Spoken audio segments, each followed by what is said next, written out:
Fala berrecas, tudo bem? No vídeo de hoje nós vamos falar sobre personalidade. Personalidade é desculpa para um monte de coisa, né?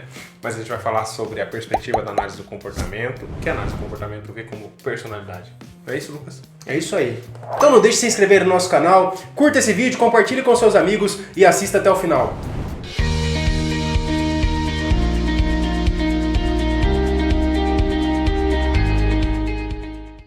No vídeo de hoje, mais uma vez, utilizaremos um artigo muito bom lá do Comporte-se que fala sobre a questão da formação da personalidade para análise do comportamento. Para começarmos esse vídeo, já é bom deixar bem claro que a análise do comportamento não vê a personalidade como uma força interna que vai gerir os comportamentos desse indivíduo. A análise do comportamento vai ver a personalidade como um conjunto, ou seja, uma classe de respostas que é adquirida como resultado de interações entre o organismo com o seu ambiente. Organismo entende-se pessoas, tá, pessoal? Dando continuidade, nós não podemos esquecer que o processo de aprendizagem ele é baseado na seleção por consequências, que nada mais é do que um comportamento que gerou uma consequência reforçadora, ele é selecionado para o organismo e tende a acontecer novamente em uma situação similar futura, certo? E o processo de aprendizagem, a gente vai olhar para os 3 níveis de seleção, né? Que a gente já falou nesse vídeo aqui. Então vamos para um exemplo agora para ficar mais simples no nosso vídeo. Vamos supor que uma pessoa, ao longo de sua vida, foi reforçada por certos tipos de comportamento aí. Então essa pessoa vai aprender um certo jeito de fazer alguma coisa. Quando ela fica mais velha, lá para os seus 40, 50 anos, pode ser que essa pessoa repita esses comportamentos em outros ambientes. E não quer dizer que ela será reforçada. Mas, ao não ser reforçada, ou seja, esse comportamento está sendo colocado em extinção, essa pessoa vai ter reações, inclusive emocionais. Raiva, vai querer brigar com os outros, e as pessoas que estão servindo de consequentes para esses comportamentos não vão perceber que estão colocando esse comportamento em extinção, mas chamam isso de personalidade forte, quando na verdade isso foi resultado de uma história inteira de aprendizagem desse indivíduo. E vale lembrar também que nesse processo de aprendizagem, mesmo lá com a sua idade mais avançada, eventualmente em alguns ambientes essa pessoa apresenta esse mesmo comportamento e esse comportamento é reforçado. E aí a gente vai chamar isso na psicologia comportamental de reforçamento intermitente. Então por isso que a extinção não vai ser tão efetiva, tão diretiva assim e tão eficiente, justamente por isso, porque ele tá sob a mercê de outros contextos, outros ambientes que invalidam ainda esse comportamento. Sim. Quer ver um exemplo, Lucas, que eu já falei, acho que eu já falei no canal aqui, e eu acho que a gente já conversou muito sobre isso. Na minha família, dentro da minha família, a gente tinha o costume de quem falava mais alto tinha a palavra, né? E ok, beleza, eu cresci a minha vida inteira com esse, validando, sendo validado, então se eu falo alto, eu tenho a palavra, então eu sou validado. É um autocrítico. Isso, eu sou reforçado. Quando eu chego em outro contexto, por exemplo, hoje como psicólogo, durante a graduação, isso não era reforçado. Mas eu continuava tendo contato com a minha família, né? Então, na faculdade isso era colocado em extinção, mas na minha família era reforçado. Então, eu tinha um reforçamento intermitente na minha família, mas, no entanto, na faculdade eu não tinha reforçador nenhum. E olha o conflito para você daí. E em alguns momentos ainda sofria punições ainda. Então, as pessoas ainda me taxavam de você tá gritando, você tá falando muito alto, tal, você tá sendo muito... está sendo muito incisivo, você tá bravo. E eu não tava bravo, eu tava falando normal, como eu falava na minha família. Então, quando falamos de personalidade forte nesse caso, as pessoas te rotulam como se você nunca pudesse mudar. Então assim, o Luciano vai ser sempre uma pessoa que vai falar alto em todo o contexto? Não. A partir do momento que você fala que a personalidade dele é assim, sim. Só que você está limitando a pessoa sem necessidade alguma. Isso. Porque foi resultado de interações com sua família, e depois você foi para a faculdade e você viu outras maneiras de falar sem gritar. Isso. E aí não era nem o gritar, era o falar alto, né? Que pra mim, da minha perspectiva, eu tenho um tom de voz mais grave, da minha perspectiva, um locutor. Que demais! Ai, que delícia! O falar alto, eu não percebia a entonação. Quando eu me empolgava, eu não percebia a minha entonação de voz se elevando. Mas para as outras pessoas que estavam acostumadas com um tom de voz, que o ambiente delas era aquela...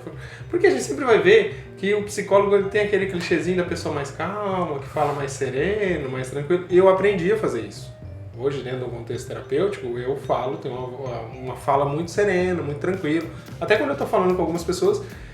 E no contexto da faculdade, como gerou esse conflito, eu não só sofria as extinções, né, a ausência de reforçamentos ali, como também sofri algumas punições. Então algumas pessoas se afastavam de mim, algumas pessoas falavam que eu tava gritando e eu, da minha perspectiva, eu não tava. E você falou uma coisa muito interessante agora, porque assim, aí a gente vê que um comportamento tem várias consequências. Então as pessoas tentam ver a análise do comportamento como estímulo, resposta, consequência, quando na verdade são estímulos, respostas e consequências. E o que vale a gente colocar nesse contexto que você está falando, Lucas, eu acho que é a ideia de que, assim, a gente pode analisar um comportamento de forma micro, de forma macro, né? Micro a gente já falou em outros vídeos sobre a criança chorando. Por que a criança está chorando naquele momento específico? Naquela situação específica? Ela está chorando por uma situação X, Y, Z.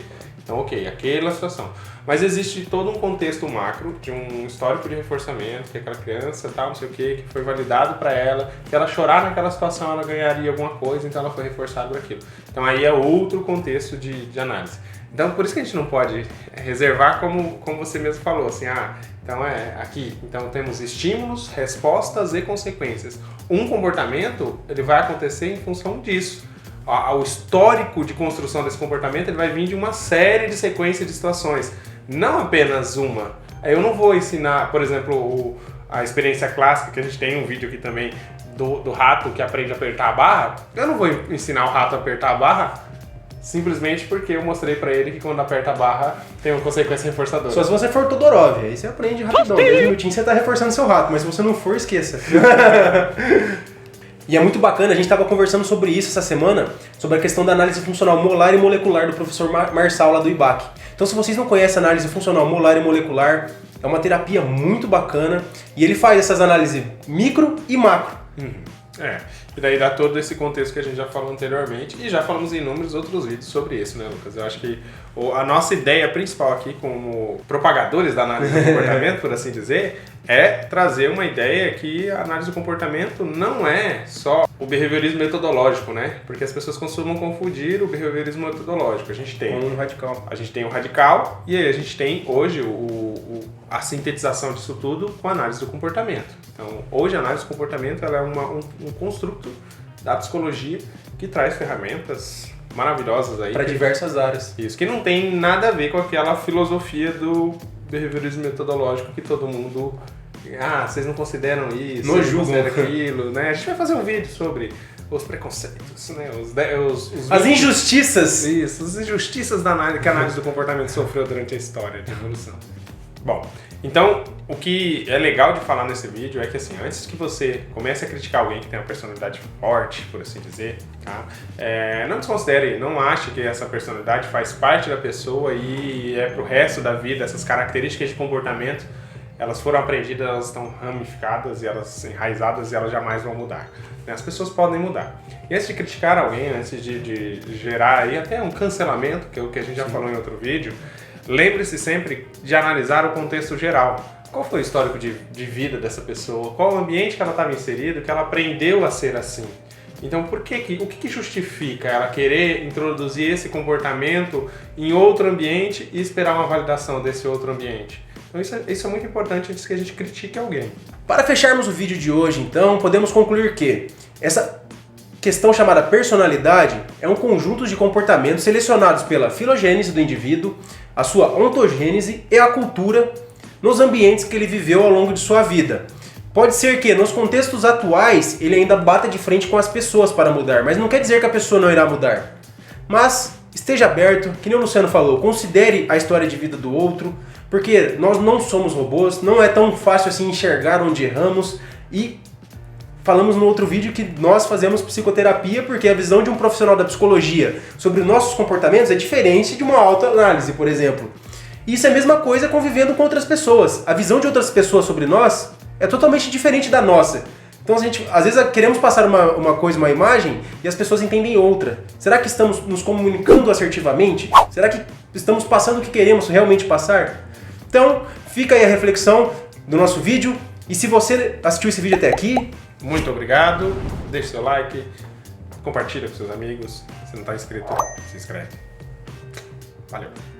No fim das contas eu fechei. Não, então, é porque eu deixei conta 2.